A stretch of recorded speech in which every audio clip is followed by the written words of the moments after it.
আমাৰ আটাইৰে শ্ৰদ্ধা বিমল বৰা ডাঙৰীয়া আৰু ডিব্ৰুগড় জিলা ভাৰতীয় জনতা পাৰ্টিৰ সন্মানীয় সভাপতি দুলাল বৰা ডাঙৰীয়াৰ লগতে আমাৰ ইয়াত উপস্থিত থকা সকলো ৰাইজকে আমি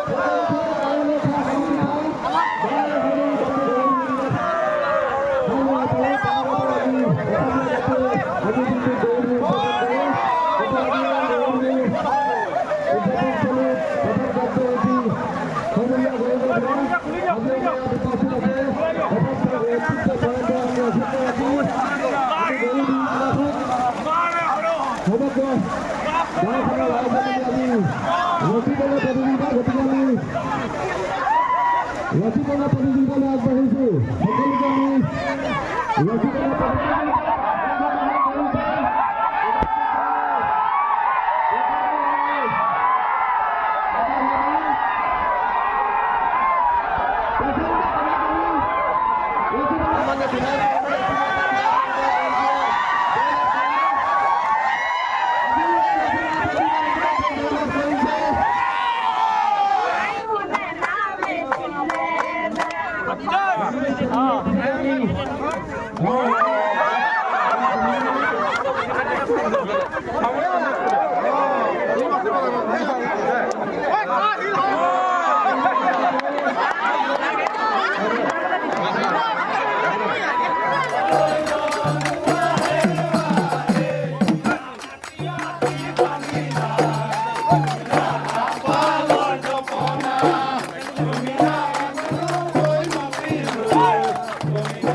আজি গৰু বিহু অসমৰ সমাজ জীৱনৰ বাপতিসাহোন ৰঙালী বিহুৰ আজি প্ৰথম দিন। এই দিনটো আমি গৰুক নুৱাই ধুৱাই আমাৰ পৰম্পৰাগতভাৱে কৃষিজীৱী অসমীয়া সমাজখনে বছৰটোৰ কাৰণে যি কৃষি অৰ্থনীতি আৰম্ভ কৰে, সেই কৃষি অৰ্থনীতি আৰম্ভ কৰাৰ প্ৰথম খোজ যাতে গৰুহাল সুস্বাস্থ্যৱান হৈ থাকে, গাইজনী সুস্বাস্থ্যৱান হৈ থাকে আৰু সেই সুস্বাস্থ্যৱান দেহাৰে আমাৰ জীৱনবিলাকো স্বাস্থ্যসন্মত সুস্থসন্মত কৰি তোলে। আৰু সেইকাৰণে আমি এই গৰু গা ধুওৱা পৰ্বত লাও খা বেঙেনা খা বছৰে বছৰে বাঢ়ি যা মাৰে সৰু বাপেৰে সৰু তই হবি বৰ গৰু এইবুলি আমি মাহ হালধিৰে গৰুহালক গাইজনীক আমি নোৱাওঁ ধুৱাওঁ। আৰু এই পৰম্পৰা আমাৰ সমগ্ৰ অসমত প্ৰত্যেকটো অঞ্চলতে পালন কৰা হয়।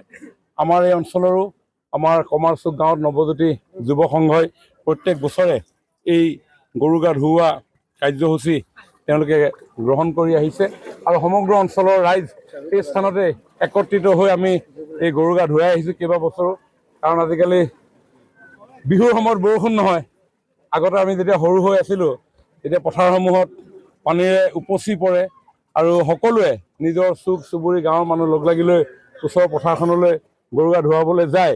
কিন্তু আজি কেইবা বছৰো ধৰি সময়মতে বৰষুণ নোহোৱাৰ কাৰণে এই গৰু গা ধুওৱা পৰ্বটো বিগত দিনবিলাকৰ পৰম্পৰাগতভাৱে পালন কৰাৰ ক্ষেত্ৰত যথেষ্ট অসুবিধা হৈছে। কিন্তু আমাৰ সৌভাগ্য যে এই স্থানতে এডোখৰ ভাল দ ঠাই থকাৰ কাৰণে ইয়াতে পৰ্যাপ্ত পৰিমাণৰ পানী থাকে। গতিকে সকলোৱে আমি ইয়ালৈকে গৰুসমূহ লৈ আনো। খুব আনন্দৰ এইটো উৎসৱ। এই আনন্দৰ উৎসৱটো আমি আমাৰ শিপাৰ লগত যাতে বিচ্ছিন্ন নহয় তাৰ কাৰণে আমি সকলোৱে প্ৰয়াস কৰিব লাগে। মই নৱজ্যোতি যুৱ সংঘক ধন্যবাদ জনাইছোঁ। তেওঁলোকে সমূহীয়াভাৱে দীৰ্ঘদিন ধৰি এই গৰু গা ধুওৱা যিটো কাৰ্যসূচী গ্ৰহণ কৰি আছে।